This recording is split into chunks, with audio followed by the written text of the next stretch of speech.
বিয়ে জীবনের অন্যতম একটি গুরুত্বপূর্ণ সম্পর্ক। কথায় আছে, বিয়ে হচ্ছে দিল্লি কা লাড্ডু, যে খেয়েছে এবং যে এখনো খায়নি দুজনেই পস্তায়। এবার বিয়ে বন্ধনে আবদ্ধ হতে চলেছেন ১০০ বছর বয়সের হ্যারল্ড ট্যারেন্স এবং ৯৬ বছরের জ্যানি সোয়ার্লিন। প্রেমে পড়া কোনো বয়স মানে না। হ্যারল্ড ট্যারেন্স এবং জ্যানি সোয়ার্লিনের ভালোবাসায় যা আরও একবার প্রমাণ হলো।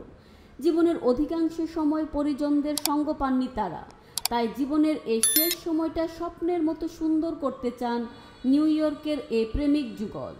অবসরপ্রাপ্ত হ্যারল্ড বিমান বাহিনীতে কাজ করতেন। দ্বিতীয় বিশ্বযুদ্ধে অংশ নিয়েছিলেন তিনি।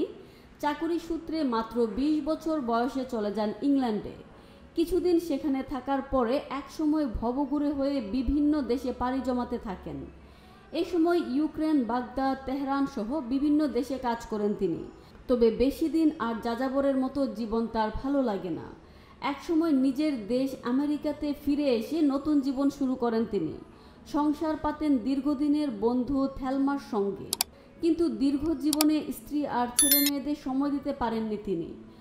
২০২১ সালে অবসর নেওয়ার কিছুদিনের মধ্যে স্ত্রী থেলমানকে হারান হ্যারল্ড। সন্তানেরা যে যার জীবন নিয়ে ব্যস্ত। এমন নিঃসঙ্গ সময়ে হ্যারল্ডের দেখা হয় জেনির সঙ্গে। জেনি অবশ্য অবিবাহিত। এতকাল তিনি মনের মতো কাউকে পাননি, তাই বিয়ের মতো এত বড় সিদ্ধান্ত তার আর নেওয়া হয়নি। ভেবেছিলেন বাকি জীবনটা এভাবেই নিঃসঙ্গতায় পাড়ি দিতে হবে।